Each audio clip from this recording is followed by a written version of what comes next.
이런 제목으로 잠시 은혜를 나누도록 하겠습니다. 하박국 선지자가 활동한 이 시기가 주전 610년 정도. 주전 610년이면 남유다의 멸망이 주전 586년이에요.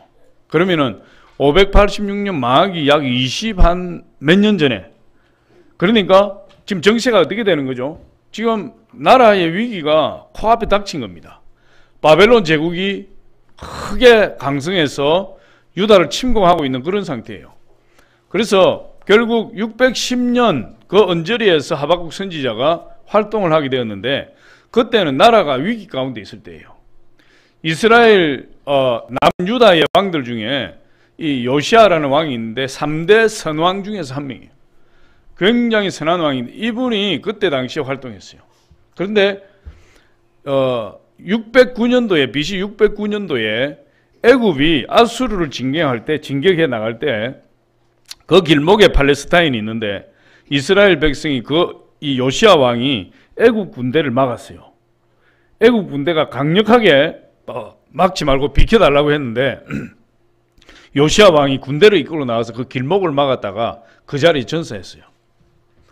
전사하고 나서 이 이스라엘 나라의 운명이 지금 풍전등화와 같이 되었는데, 결국은 그가 BC 609년에 전사하고 605년에 4년 후에 바벨론의 침공을 받아서 1차 포로로 끌려가게 되고, 1차 포로 때 누가 끌려갔느냐 하면 다니엘 선지자 끌려갔어요. 그리고 10년 후에 BC 597년도에 10년 후에 2차 침공을 당해서 그때 끌려간 선지자가 에스겔 선지자예요. 그리고 또 약 10년 후에 BC 586년도에 예루살렘이 완전히 멸망하고 3차 포로로 끌려가면서 유다 나라가 망해버렸어요. 70년간 포로로 끌려가게 된 거죠. 그러니까 이 BC 610년 그 언저리에서 하박국 선지자가 활동을 했는데, 참으로 걷잡을 수 없는 국가적인 혼란과 도덕적인 부패, 종교적인 타락, 그런 상태에서 이스라엘 백성들에게 하나님의 말씀을 선포한 선지자예요.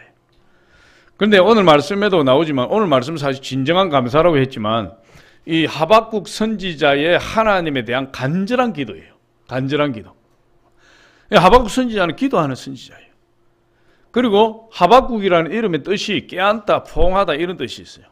그러니까 이 하박국 선지자는 지금 종교적으로 타락하고, 그리고 죄인이 의인을 핍박하고 가진 자가 없는 자를 약탈하는 그런 사회적인 부패와 종교적인 타락이 일어나는 그 시대에 그 백성들, 그래도 그 백성들을 품고 끌어안고 하나님 앞에 간절히 기도하는 어머니와 같은 선지자. 그렇지 않으면 하나님이 심판이 임해서 다 죽게 생겼는데, 이 하박국 선지자가 그렇게 타락하고 부패한 백성들을 품고 하나님 앞에 중보기도하는 선지자예요. 그래서 종교개혁자 마틴 루터는 이 하박국서에 대해서 이렇게 이야기했습니다. 하박국서는 마치 우는 아이를 끌어안고 달래는 선지자의 글이다. 울고 토악질하는 그 이스라엘 백성들을 이 하박국 선지자가 하나님 심판하지 말고 하나님 긍휼을 베풀어 달라고 품고 기도했어요. 오늘 본문에 보니까 이 하박국 선지자가 기도하는 가운데 하나님 앞에 감사하고 있어요. 그런데 이 감사가 도저히 감사할 수 없는 상황에서 드리는 감사예요. 오늘날 현대인들의 공통적인 대표적인 특징을 이야기하면 몇 가지 이야기할 수 있겠지만 감사가 사라진 세대라고 이야기합니다. 감사가 없는 세대. 할렐루야. 많은 것을 누리고 있어도 감사가 사라졌어요. 많은 것을 소유하고 있어도, 많은 것을 이루어도 감사가 없는 그런 시대에 살고 있다, 이렇게 이야기해요. 그런데 오늘 하박국 선지자는 진정한 감사가 무엇인가? 정말 어떤 감사가 진정한 감사인가? 거기에 대해서 이야기하고 있습니다. 앞에서도 잠깐 말씀드렸지만 지금 이스라엘 유다의 정치 상황, 경제 상황, 그리고 도덕적인 상황을 볼 때, 종교적인 상황을 볼 때 도저히 감사할 수 없는 그런 상황이에요. 그럼에도 불구하고 이 하박국 선지자는 하나님 앞에 감사하고 있습니다. 그래서 진정한 감사가 어떤 감사인가, 그것을 우리에게 가르쳐주고 있죠. 많은 사람들이 감사를 할 때 조건적인 감사를 해요. 감정적인 감사, 조건적인 감사, 상대적인 감사. 그런데 하박국 선지자의 감사는 절대적인 감사예요. 오직 하나님 앞에 드리는 감사. 그래서 감사할 조건이 없는데도 불구하고 감사하고 찬양하는 하박국 선지자의 감사는 어떤 감사인가? 우리 거기에 대해서 몇 가지 알아보겠는데, 첫 번째로 하박국 선지자는 고난 가운데서 감사하는 감사. 고난 가운데, 환난 가운데서. 오늘 여러분 16절에 보니까 이렇게 이야기하고 있습니다. 내가 들었으므로 내 창자가 흔들렸고 그 목소리로 말미암아 내 입술이 떨렸도다. 무리가 우리를 치러 올라오는 환난 날을 내가 기다림으로 썩이는 것이 내 뼈에 들어왔으며 내 몸은 내 처소에서 떨리는도다. 지금 이 상황이 어떤 상황이냐면 바벨론이 군대를 이끌고 유다를 침공하는데 그들의 용맹성과 잔인성이 이루 말할 수 없는 거예요. 다 초토화시켜버리고 썰어버리고 죽여버리고 완전히 패망시켜버리는 그런 군대예요. 그런데 그 군대가 지금 유다를 향해서 이 질풍노도처럼 달려오고 있는 거예요. 그런데 그 소문을 들었을 때 여러분 마음이 녹아내린다. 뼈가 썩는다. 뼈가 생각만 해도 그냥 막 몸이 덜덜 떨려서 가만히 있지 못하는 그런 두려움에 사로잡혀 있어요. 그걸 지금 표현하고 있는 거예요. 그런데 그런 가운데서도 이 하박국 선지자가 하나님 앞에 감사를 잊지 않는다. 그 무섭고 두려운 환경 가운데서도 하나님 앞에 감사와 찬양을 잊지 않고 올려드리고 있다는 사실이에요. 여러분 많은 사람들이 이런 고난과 환난을 당하게 되면 하나님 앞에 감사하기는커녕 원망하고 불평하기 바빠요. 그런데 이런 고난과 환난이 인생을 덮쳐올 때 괴롭기 그지없어서 하나님 앞에 원망하고 하나님 앞에 불평하기 시작하는데, 그러나 이 하박국 선지자는 그런 가운데서 하나님께 감사했다. 그런데 여러분 놀라운 사실이 이 환난 가운데 고난 가운데 감사하게 되면 하나님이 그것을 신속하게 물러가게 해주신다. 신속하게 극복하게 해주시는 놀라운 역사가 감사에 있어요. 정신과 전문의인 에릭 랜드맨 박사라는 분이 위기를 당한 사람들을 조사했어요. 환난 당한 자, 망한 자, 질병 가운데 고통하는 자, 그리고 실패한 자, 어려움을 당한 자, 위기에 빠진 자, 이런 자들을 조사를 해서 조사 결과를 발표하게 되는데 그들 중에 85%가 위기가 축복이 되었다, 이렇게 고백하고 있다 그래요. 위기를 당하면, 고난 가운데 위기 가운데 사람 처하게 되면 그걸 극복하기 위해서 나쁜 습관을 고치고 가정 분위기를 바로잡고 신앙생활을 더 철저히 하고 시간과 물질을 아껴 사용하게 되고, 그러므로 인해서 그 사람의 나쁜 생활 습관이 고쳐지고 새로운 사람으로 회복되더라는 거예요. 변화되더라는 거예요. 성장하더라는 거예요. 할렐루야. 17세기 영국의 신학자 토마스 아담스라는 분은 이렇게 이야기했습니다. 그대에게 시련을 주는 것은 무엇이나 그대의 유익으로 계산해라. 할렐루야. 나에게 시련이 있고 고난이 있는 것은 어떻게 계산해야 되느냐?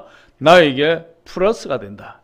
마이너스가 아니라 나에게 플러스가 된다. 그래서 고난과 시련과 고통과 연단을 마이너스로 계산하지 말고 플러스로 계산해라.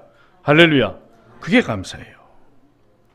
우리가 고난당하고 고통당할 때 얼마나 원망하고 불평을 많이 합니까? 대부분의 사람들이 왜 하필이면 나입니까?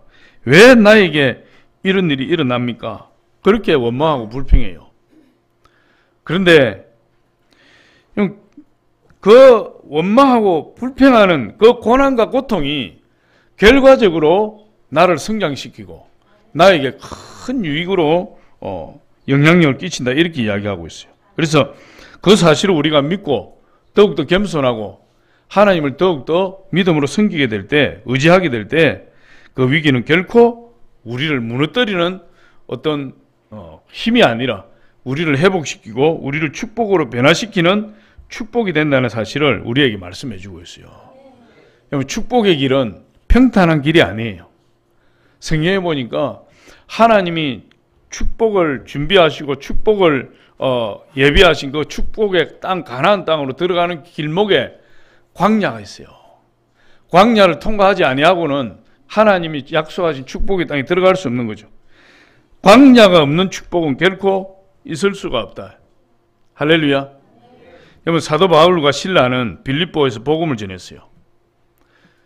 빌립보는 이제 유럽의 첫 성입니다. 그곳에 가서 복음을 전하는데 귀신 들린 여자아이가 계속 바울 일행을 쫓아다니면서 복음을 방해해요. 하나님의 복음을 전하는데 계속 방해합니다. 그래서 사도 바울이 참다가 너무 방해를 많이 받으니까 그 아이에게 역사하는 귀신을 쫓아버렸어요. 그런데 문제가 생겼습니다. 그 아이에게 역사하는 귀신을 쫓아버리고 나니까 이 아이는 귀신에 사로잡혀가지고 점치고 예언을 해서 많은 돈을 벌어서 자기 주인을 기쁘게 하는 여자예요. 그런데 이 귀신이 쫓겨나고 나니까 맨정신이 되어가지고 점도 못 치고 예언도 못하는 그런 사람이 되어버렸어요. 그러니까 주인이 원인을 살펴보니까 이 바울이 귀신을 쫓아내버렸다. 그래서 바울을 고발했어요. 바울과 실라를 고발했는데 바울과 실라가 얼마나 매를 많이 맞았는지 흠씬 두들겨 맞고 발에 쇠사슬로 착고를 채워서 깊은 지하 감옥에 갇혀버렸다. 그곳에 갇혀서 그 고통 가운데 온몸에 그냥 매를 맞아서 욱신거리고 신음소리를 내는 그런 가운데에서도 바울과 실라가 한밤중에 정신을 차리고 하나님 앞에 기도하고 그리고 두 사람이 손을 잡고 하나님을 찬양하고 감사하는 그런 노래를 불렀다 그랬어요. 온 감옥의 죄수들이 한밤중에 부르는 바울과 실라의 찬양 소리를 다 듣고 깨어났는데 사도행전 16장 22절로 25절에 보니까 그렇게 이야기하고 있다. 우리 같이 한번 읽어보겠습니다. 시작. 우리가 일제히 일어나 고발하니 상관들이 옷을 찢어 벗기고 매를 치라 하여 많이 친 후에 옥에 가두고 간수에게 명하여 든든히 지키라 하니 그가 이러한 명령을 받아 그 둘을 깊은 옥에 가두고 그 발에 착고에 든든히 채웠더니 한밤중에 바울과 실라가 기도하고 하나님을 찬송하며 죄수들이 듣더라. 환난 가운데, 그런 고통 가운데, 힘든 가운데 그들은 뭘 선택한 거예요? 원망불평 대신에 하나님께 기도하고 찬양하고 감사하는 것을 선택했다. 선택은 우리에게 달린 거예요. 내가 원망할 수도 있습니다. 내가 한탄할 수도 있어요. 자책할 수도 있어요. 그러나 반면에 그런 힘든 환경 가운데서도 하나님 찬양할 수 있어요. 기도할 수 있어요. 주님 앞에 영광 돌릴 수 있어요. 그건 내가 선택하는 거예요. 어떻게 선택하느냐? 그 선택에 따라서 그 인생이 달라진다. 바울과 실라는 깊은 감옥 가운데서 하나님 원망하고 불평하지 않았어요. 아니 하나님, 제가 복음 전하다가 내가 내 일하다가 고통당했다면 내가 할 말이 없겠지만 하나님 일하다가 복음 전하다가 전도하다가 이렇게 고통당하는 거 너무하지 않습니까? 그렇게 하나님 앞에 따질 수 있지 않아요. 그런데 바울과 실라는 그렇게 하지 않았대요. 깊은 지하 감옥에서 인생의 가장 깊은 고통 가운데서 그들은 하나님을 찬양하고 하나님께 감사하고 하나님께 기도하기를 선택했다는 거예요. 그렇게 했을 때 하나님이 가만히 있지 않는 거예요. 하나님이 갑자기 빌립보 감옥에 지진을 일으켜서 감옥 문이 다 열려버리고 발에 차고 있던 착고가 깨어져서 감옥을 나오게 되었다. 할렐루야. 사도행 16장 26절 우리 한번 보겠습니다. 시작. 이에 갑자기 큰 지진이 나서 옥토가 움직이고 문이 곧 다 열리며 모든 사람의 매인 것이 다 벗어진지라. 그래서 사도 바울 선생이 신라와 함께 감옥 문이 열리고 발에 착고가 다 벗겨지고 그 감옥을 나오려고 하다가 간수장이 감옥 문이 열리고 탈출한 것을 보고 자결하려고 했어요. 그때 사도 바울 선생이 유명한 말을 하잖아요. 주 예수를 믿어라. 그리하면 너와 내 집이 구원을 얻으리라. 그러고는 그 간수와 간수의 가족들을 다 전도하고 감옥에서 나온 그런 사실이 성경에 기록되어 있습니다. 여러분, 감사하면 환경이 바뀌는 거예요. 감사하면 사람이 변화돼요. 감사하면 기적이 일어나요. 감사할 수 없는 환경 가운데서 감사하는 감사. 그런 고난과 환난과 역경 가운데서 감사하는 하박국 선지자의 그 감사가 진정한 감사라고 이야기해요. 그럼 두 번째로 보니까 하박국 선지자는 어떤 감사를 하는 게 들었느냐 하면 아무것도 없어도, 소출이 없어도 하나님 앞에 감사했다. 오늘 17절 말씀 우리 다 같이 한번 읽어보겠습니다. 시작. 비록 무화과 나무가 무성하지 못하며 포도나무에 열매가 없으며 감람나무에 소출이 없으며 밭에 먹을 것이 없으며 우리의 양이 없으며 외양간에 소가 없을지라도 나는 여호와로 말미암아 즐거워한다. 아무것도 없다는 거예요. 아무것도 없어요. 다 잃어버렸어요. 다 빼앗겨버리고 먹을 것도 입을 것도 사업장도 모든 것이 다 날아가 버린 상태에서 인생으로 비유하면 철저히 망가진 인생이요. 여러분 그렇지 않습니까? 비전을, 소망을 가지고 꿈을 가지고 이야기하면 더 이상 소망을 가질 수 없는 부서진 인생을 이야기하고, 그런 상황 가운데서 원망하고 불평하는 것이 아니라 오히려 하나님 앞에 감사했다. 할렐루야. 여러분 아무리 둘러봐도 재개할 수 있는 건덕지가 없어요. 밭에 나가도 심겨져 있는 것이 하나 없고, 우리를 쳐다봐도 양우리가 퉁퉁 비었고, 외양간에도 송아지 새끼 한 마리 없고, 무화과 나무에도 열매가 없고, 아무것도 없는 그런 상태에서 하박국 선지자 감사한다. 그게 진짜 감사라는 거예요. 그게 진정한 감사라는 거예요. 여러분 성공하고 잘되고 풍성한 가운데 감사하는 거 누구나 할 수 있어요. 그러나 아무것도 없이 다 잃어버리고 그야말로 괴로움과 고통 가운데 감사하며 사는 것은 쉬운 것이 아니에요. 그런데 성경은 우리에게 그걸 이야기하신다. 온전한 감사는 아무것도 없는 가운데서도 비록 모든 것을 다 잃어버린 상황일지라도 감사하는 것이 진정한 감사다. 할렐루야. 일본에 유명한 베스트셀러 책이 있어요. 그 책 제목이 산다는 것이 황홀하다. 사는 것이 황홀하다. 그 책이 베스트셀러 2010년도에 나온 책인데 산다는 것이 황홀하다. 이런 책이에요. 제자가 다하라 요네코라는 사람이에요. 그런데 이 여자가 이분이 18살에 인생에 큰 낙심을 당해서 자살을 결심했어요. 자살을 결심하고 달리는 열차에 뛰어들어 버렸어요. 달리는 열차에 뛰어드는데 죽었으면 얼마나 좋겠어요. 죽지 않고 살아난 거예요. 죽지 않고 살아났는데 두 다리가 잘려버렸어요. 왼쪽 팔이 잘려버렸어요. 오른팔 하나 남았는데 손가락 2개가 날아가 버렸어요. 그러니까 손가락 3개 남은 것이, 유일하게 남은 것이 몸뚱아리와 오른팔과 오른손 손가락 3개예요. 죽음 대신에 더 큰 고난을 얻게 된 겁니다. 자기는 죽음으로써 자기 고통을 다 끝내버리려고 했는데 오히려 살아남음으로 인해서 더 큰 고통이 임하게 되었고, 더 큰 절망이 임하게 되었고, 더 비참해져 버리고, 더 환난과 낙심이 찾아왔어요. 그럼 그런 상태에서 어떻게 살겠습니까?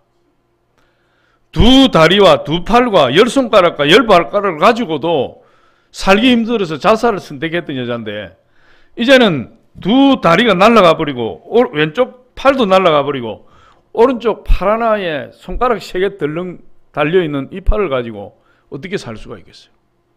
그래서 자살하려고 무던히 애를 쓰는데 자살할 수가 없어요. 움직일 수가 있어야 자살을 하지. 손가락 3개를 가지고 물건을 하나 집을 수가 있어야 자살을 하죠. 그냥 몸으로 바둥거리다가 자살을 할 수도 없고 낙심하고 그냥 신세한탄하면서 이렇게 살아갈 때에 어떤 한 사람을 만나게 되었어요. 선교사 지망생인 아키도시라는 사람을 만났어요. 예수님을 영접했습니다. 그런데 새 생명을 얻고 놀라운 일이 생겼는데, 이 정상적인 아키도시라는 사람이 이 요네코 몸뚱아리에 오른팔 하나 손가락 3개 남은 이 요네코에게 청혼을 해서 청혼을 해서 두 사람이 결혼하게 됐어요. 놀라운 일이잖아요.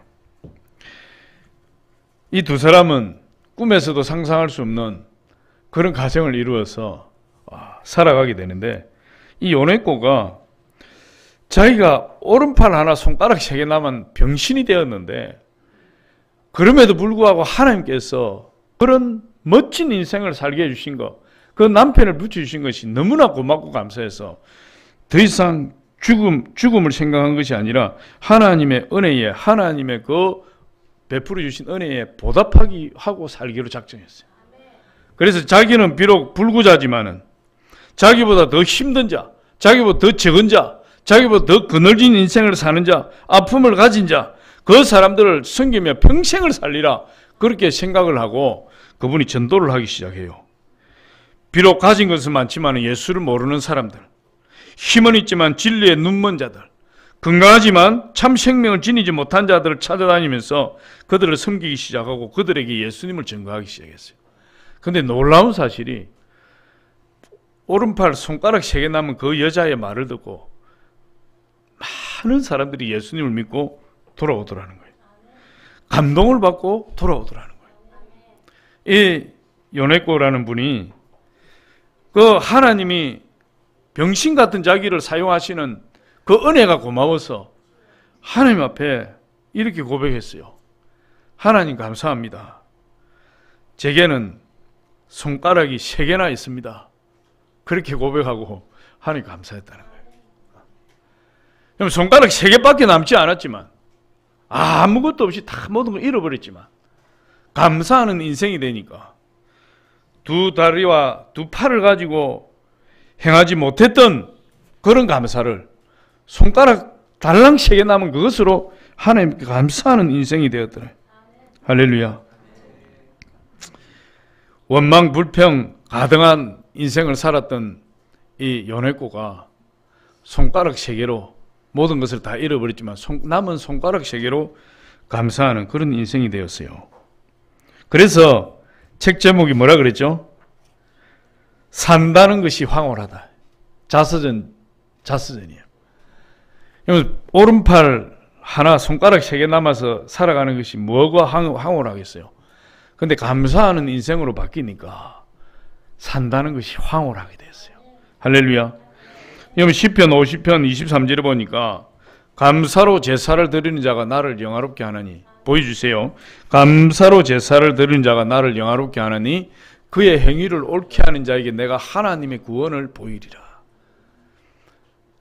하나님, 감사로 하나님께 영광 돌리는 자, 감사로 하나님께 제사를 드리는 자, 그 사람을 하나님이 구원해 주시고 축복해 주신다. 여러분, 제사 중에 가장 고귀한 제사가 감사의 제사예요. 기도 중에 가장 고귀한 기도가 감사의 기도예요. 예배 중에 가장 고귀한 예배가 감사의 예배예요. 감사로 예배드리는 자는 하나님이 영광을 받으시고 그 사람을 축복하시겠다, 이렇게 말씀하고 있어요. 그럼 예수님은 많은 기적을 일으키셨는데 예수님의 기적이 항상 감사를 통해서 나타나더라고요. 감사를 통해서.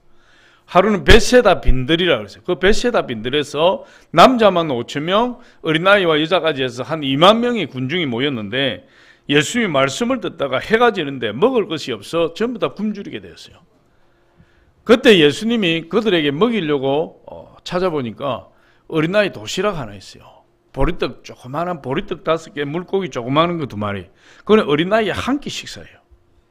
근데 그 한 끼 식사, 어린아이의 한 끼 보잘것없는 그것을 가지고 예수님이 수만 명을 먹이고 12강주리를 남기게 되는데, 그 먹이기 전에 보니까 예수님이 그 도시락을 하나님께 올려드리며 하나님께 감사하는 겁니다. 형, 그 감사할 조건이 안 되는 거죠.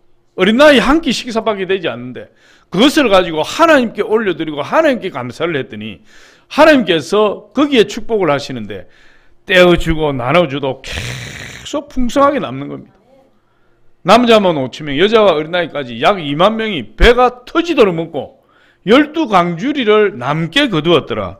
여러분, 그렇게 이야기하고 있어요.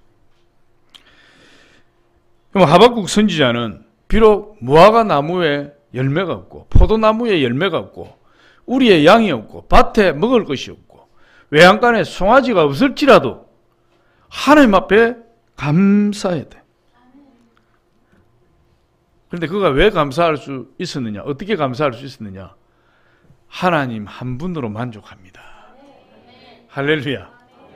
우리는 다 잃어버려도 우리에게 누가 있는 거죠? 하나님, 우리 예수님이 계시다.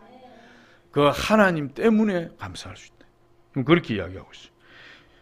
그래서 저와 여러분이 하나님 한 분만 있으면, 예수 그리스도 한 분만 있으면 우리는 아무 것이 없어도 우리 마음에 기쁨이 충만하고 즐거움이 충만하고 행복이 충만한 그런 사람이 되는 거예요. 그래서 우리가 한동안 이런 인사했잖아요. 나는 기쁘고 즐겁고 행복합니다. 할렐루야. 우리 한번 그 고백 한번 해보도록 하겠습니다. 가슴에 손을 이렇게 딱 얹고 나는 기쁘고 즐겁고 행복합니다. 시편 16편 11절에 보니까 우리 같이 한번 보겠습니다. 같이 한번 읽으면 시작. 주께서 생명의 길을 내게 보이시리니 주의 앞에는 충만한 기쁨이 있고 주의 오른쪽에는 영원한 즐거움이 있나이다.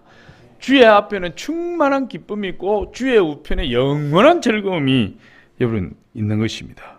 그래서 항상 기쁘고 즐겁고 행복한, 가진 것이 없어도 모든 것을 다 잃어버렸어도 내가 비록 망했어도 할렐루야, 우리 주님으로 인하여 기뻐하고 즐거워하고 행복하는 것, 그것이 진정한 감사예요.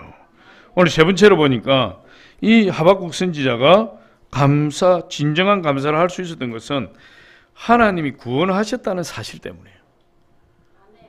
하나님 구원하신 거. 할렐루야. 오늘 18절로 19절 우리 같이 한번 읽어봅니다. 시작. 나는 여호와로 말미암아 즐거워하며 나의 구원의 하나님으로 말미암아 기뻐하리로다.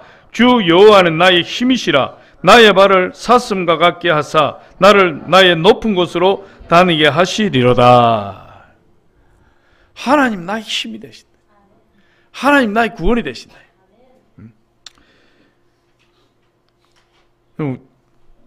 저는 여러분도 마찬가지지만 내가 어떻게 해서 구원을 받았는가? 이 세상에 수없이 많은 인구 가운데서 어떻게 내가 하나님 자녀가 되었는가? 놀라운 일이에요. 기가 막힌 일이다 이 말. 기가 막힌 일이에요. 70억 인구 중에서 제대로 하나님을 섬기고 성령을 받고 제대로 하나님 만나서 매주일날 예배드리고 하나님을 의지하고 하는 진정한 크리스찬, 리얼 크리스찬, 본 어게인 크리스찬이 얼마나 되겠냐? 1억 명이나 될까요? 여러분 생각보다 많지 않습니다. 너희는 좁은 길로 가라. 넓은 길로 가지 말라. 넓은 길을 찾는 자는 많고 거리로 가는 자는 많다. 좁은 길은 길이 협착하여 찾는 자가 적고. 우리가 예수 그리스도를 믿게 된 것이 보통 일이 아니에요. 보통 일. 잠자다가 새벽 2시, 3시에 벌떡 일어나서 예수 그리스도 만세 삼창하고 다시 누워 자도 억울함이 없다니까. 할렐루야. 생각만 하면은 이게 정신이 돌아서 미치는 것이 아니라 그 사실을 생각만 하면 기뻐서 미치겠다. 기뻐서. 어떻게 내가 구원받았느냐. 이런 생각을 해봐요. 제가 많이 말씀드렸지만 보물찾기 할 때 연필 한 자루도 타보지 못한 사람, 보물찾기를 못해가지고 운동장에 수백 명이 일렬 행대로 쫙 서 있고 그 뒤에 가서 줄을 세운다. 여러분 가고 싶은 줄에 서십시오. 수백 명이 일렬 행대로 서 있고 그 뒤에 가서 줄을 서는데 어떻게 해서 예수 그리스도의 줄에 서게 됐느냐. 예수 그리스도의 줄에. 할렐루야. 확률을 따지면 몇백 분의 1이에요. 그 사실을 생각하면 너무너무 감사하다. 내가 어떻게 예수를 믿게 돼요? 어떻게 하나님의 자녀가 된? 있을 수 없는 일이 일어났어요. 그 사실을 생각하면 감사하지 않을 수 없다. 너무너무 감사한. 하박국 선지자가 그 고백하는 거죠. 현실은 변하지 않고 어려움과 고통은 여전하고 문제는 해결되지 않고 여전히 두렵고 고통스럽고 괴롭지만 그래도 감사할 수 있는 것은 나를 구원하신 우리 하나님 바라볼 때 감사가 끊이지 않는다는 거예요. 그 하나님 나를 구원하셨다는 그 놀라운 사실, 그걸 바라볼 때 이 마음에 끓어오르는 그 뜨거움 때문에 가만히 있을 수가 없어요. 가만히 있을 수가 없어요. 다윗이 그렇게 고백했어요. 내가 사망의 음침한 골짜기를 다닐지라도 해를 두려워하지 않을 것은 주께서 나와 함께 하심이라.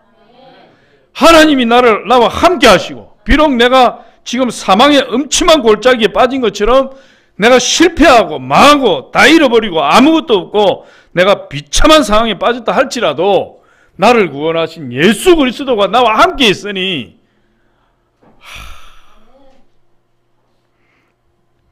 주의 지팡이와 막대기가 나를 안위하시나이다. 할렐루야. 우리 여호와 나의 목자, 우리 찬양 한 곡 한번 우리 잠깐 우리 오늘 이 은혜를 생각하시면서 우리 찬양 한번 불러보겠습니다.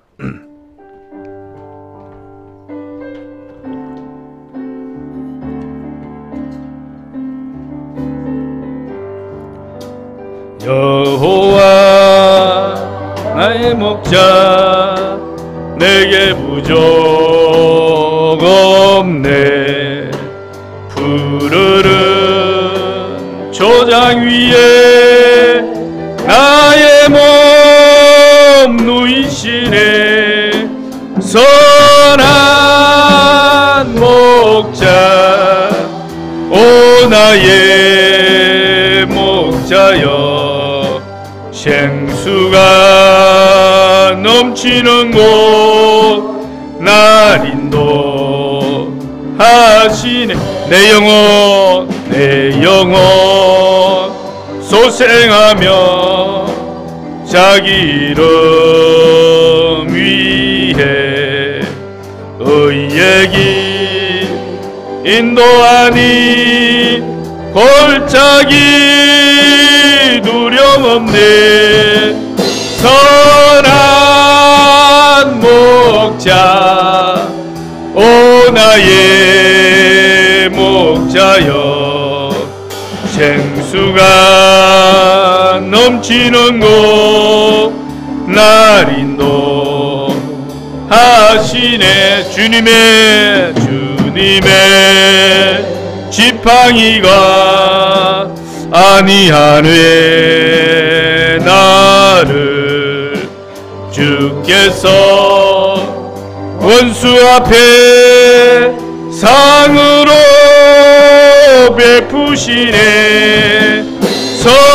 선한 목자 오 나의 목자여 생수가 넘치는 곳 날 인도하시네. 기름을 머리 위에 바르시는 주님 평생의 선하심과 인정 따르리니. 선한 목자 오 나의 목자여 생수가 넘치는 곳 날 인도하시네. 할렐루야.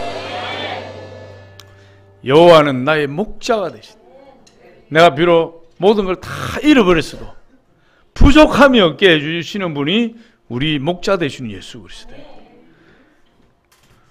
내 영혼을 소생시키시고 주님의 지팡이로 나를 안위하시고 내 머리에 기름을 부으시고 푸른 초장과 물가로 인도하시는 하나님, 그분이 우리 주님이세요. 할렐루야. 감사 중에 최고 감사, 구원을 해주신 하나님께 드리는 감사예요. 나를 구원하신 그 하나님께 감사드리는 그 감사가 감사 중에 최고의 감사다. 성경에 보니까 이렇게 이야기해요.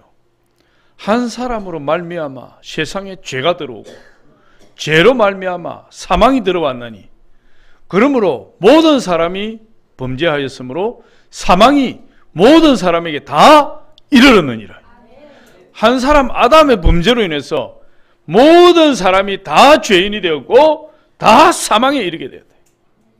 그런데 하나님께서 그 사망을 당한 사람을 불쌍히 여기셔서 하나님이 세상을 사랑하사 독생자를 보내주셨으니 그렇게 말합니다. 하나님이 세상을 이처럼 사랑하사 독생자를 보내주시니 이는 저를 믿는 자마다 멸망치 않고 영생을 얻게 하려 하심이라. 하나님이 그 아들을 세상에 보내신 것은 세상을 심판하려 하심이 아니요 그로 말미암아 세상을 구원하게 하려 하심이라. 아들을 믿는 자는 심판을 당하지 아니하고 하나님의 아들을 믿지 아니하는 자는 독생자의 이름을 믿지 아니함으로 벌써 심판을 받은 것이니라. 여러분, 한 사람 아담으로 모든 사람이 죄인이 되어서 영원한 사망에 처하게 되었을 때 하나님께서 독생자 예수 그리스도를 보내셔서 예수 그리스도의 이름을 믿는 자는 영원한 생명, 심판을 당하니 아니라 영원한 생명에 이르도록 해주셨다. 여러분, 그 예수 그리스도가 오기 전에 예수를 믿지 않는 사람은 그 안에 사망이 왕노릇했어요. 사망이 왕노릇해서 실패하게 만들고 좌절하게 만들고 저주하게 만들고 패배하게 만들어서 도둑질하고 죽이고 멸망시키고 영원한 지옥으로 끌어가는 사망이 왕노릇했어. 그런데 하나님 보내신 독생자 예수 그리스도를 영접하고 나니까 사망이 우리 가운데서 떠나가고 예수 그리스도가 우리 안에 왕노릇하기 시작했다. 예수님이 우리의 왕이 되셔서 우리를 영원한 생명으로 인도하시는 그런 엄청난 역사가 예수 그리스도를 통해서 나타나게 됩니다. 그것이 구원이에요. 할렐루야. 그것이 축복이에요. 우리 로마서 5장 17절 한번 같이 읽어보겠습니다. 시작. 한 사람의 범죄로 말미암아 사망이 그 한 사람을 통하여 왕노릇하였은즉 더욱 은혜와 의의 선물을 넘치게 받은 자들은 한 분 예수 그리스도를 통하여 생명 안에서 왕노릇하리로다. 예수님이 우리의 왕이 됐어요. 사탄이 우리의 왕이었는데, 사망이 우리의 왕이었는데 우리가 예수님 영접하고 나니까 사단이 물러가고 사망이 물러가고 예수님이 우리의 왕이 되셔서 우리를 영원한 생명으로 인도하는 사망 근세를 이기신 우리 예수 그리스도께서 우리의 왕이 되셨대요. 그 생각하면 새벽 2시에 그냥 잠을 떨치고 일어나서 만세 삼창하고 예수님 만세, 하나님 만세, 만세 삼창하고 다시 철버덕 누워서 잠을 자도 억울하지도 않고. 할렐루야. 말씀을 마무리하겠습니다. 성경은 범사에 감사하라. 여러분 데살로니가전서 5장 18절에 보니까 범사에 감사하라. 이는 그리스도 예수 안에서 너희를 향하신 하나님의 뜻이니라. 범사에. 이 범사가 무슨 뜻이냐? 모든 환경, 어떤 환경 하에서도 감사해라. 어떤 환경이든지. 좋은 일을 만날 때 누구나 감사할 수 있죠. 일이 잘 풀릴 때 감사하고 형통할 때 감사하고 일이 잘 되고 있을 때 감사해요. 그러나 여러분 좋을 때만 있는 것이 아니에요. 인생이 힘들고 어렵고 고통스러울 때 있어요. 그러나 잘 될 때뿐만 아니라 힘들고 어렵고 고통스러울 때에도 하나님 앞에 감사해라. 어떤 환경 하에서도 감사해라. 어떤 조건 하에서도 감사해라. 항상 감사해라. 여러분 그렇게 이야기하고 있어요.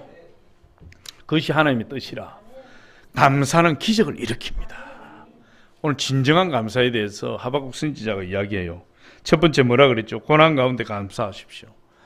소출이 없어도 모든 걸 다 잃어버렸어도 감사하십시오. 무엇보다도 하나님께서 우리를 구원하신 그 은혜에 감사하십시오. 할렐루야. 그러면 감사하면 하나님께서 모든 것이 합력하여 선을 이루시는 축복이 저와 여러분 가운데 임하게 해주실 줄 믿습니다.